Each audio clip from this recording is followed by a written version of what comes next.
Hello, my name is Guy O'Donnell. I live in Holyoke, Massachusetts. And today I want to talk a little bit about tapping maple trees to make maple syrup. So when we bought this house, we happen to have 5 red maple trees on the property.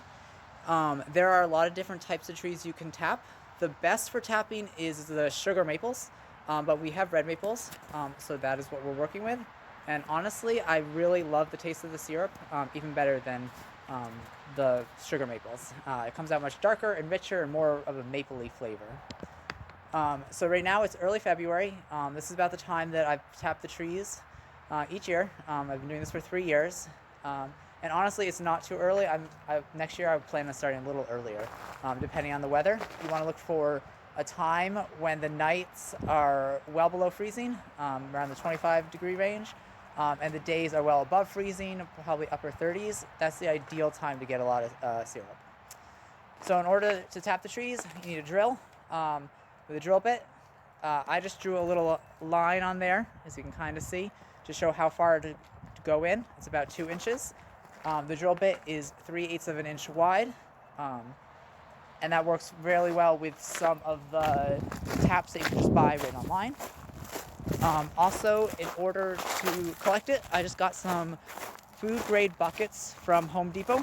They're 3 gallons, and those just attach right to the taps. And it works out really easy. If you can get better buckets with tops, I definitely would like to do that at some point, because these buckets, the tops just kind of fly off. Um, it hasn't really been a big deal. Sometimes you get a little more rain in there or a little tree debris. I filter it out anyways, so this honestly works great anyhow. You want to tap the trees somewhere towards the southern side of the tree. That's where it gets warmer and you'll end up getting more sap from it. Year to year, you want to make sure you're offsetting where you tap them. I make sure they're a few feet away and not right above or below where the last one was, and that has worked out well. 3 of my maple trees are over here, and then 2 are on the other side. Each morning I go out and I collect the sap. Ideally, if it's partially frozen, that's great, because then I can filter out the ice, which is mostly completely water, and just take the sap that is more concentrated. If it's not, it doesn't matter. You can take whatever it has. Sometimes if it's completely frozen solid, you can even take that in and thaw it out. Right now they are totally frozen solid, so I'm going to leave them for tomorrow. It can wait in there a day while it's frozen. That's not a problem. You don't want to leave it if it's unfrozen sitting out there too long. So you do want to make sure you're collecting it daily, especially during the warmer weather. And then I bring it in and start to boil it. I am now going to start the process of boiling the sap that I have collected.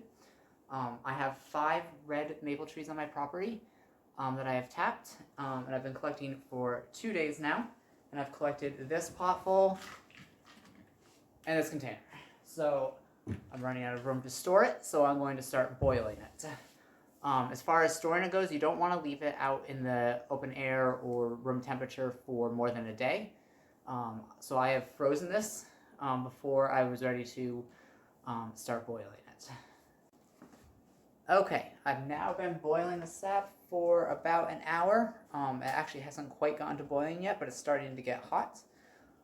So what I'm going to do is I want to take off the lid so they can start evaporating faster, and a lot of this soot probably won't be falling in at this point. Yeah. I recommend boiling your sap in a fireplace if you have a fireplace. The first year we did it, we started boiling it outside. We had to build a whole oven-type structure to get it heated up, and it was a lot of going outside and checking on the fire very regularly. I found this to be a whole lot easier. It's right here in my living room. I can keep an eye on the fire to make sure it's still going, and I can keep checking on the fluid to make sure that I have enough sap in there and it's not boiling down too much. It does take a long time. One of the most time-consuming things of maple syrup is boiling down the sap. So having it somewhere nearby where I can check on it here and there has made the process a lot easier.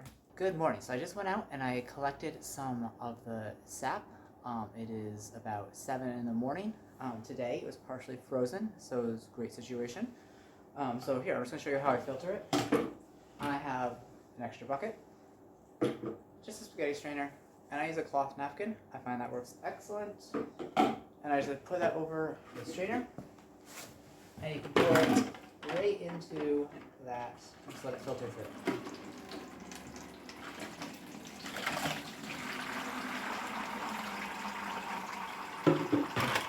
Any of the ice that we're left with on top, I will just go ahead and throw back outside once it's all filtered through.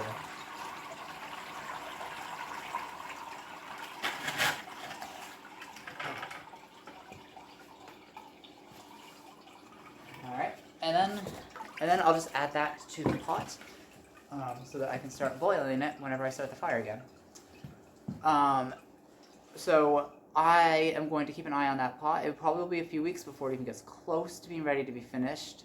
Some things you can look for to make sure, when you're getting close to that point is it'll darken in color, obviously getting closer to maple syrup, and you can taste test it and see how sweet it is. If it's not as sweet, if it's less sweet than maple syrup, or considerably less sweet than maple syrup, then you know you've got plenty of time, so you can keep going.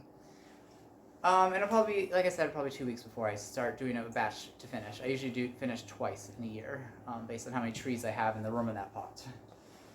Alright, so then once it is finished, I'll post another video about how to do that. I do that on the stove. And the end product, this is last year's. See how dark that is?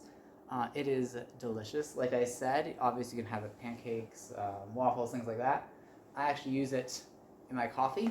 I put some in a old ketchup thing, and it squirts out nice and clean. It doesn't get messy at all. And you can just store that in the fridge for the year. Like I said, that's last year's. It lasts all year. It's sweet enough that it doesn't have any issues. Just staying good right there in the fridge. So yeah, keep an eye out for my next video, and I'll talk more about finishing it and actually turning it right into maple syrup.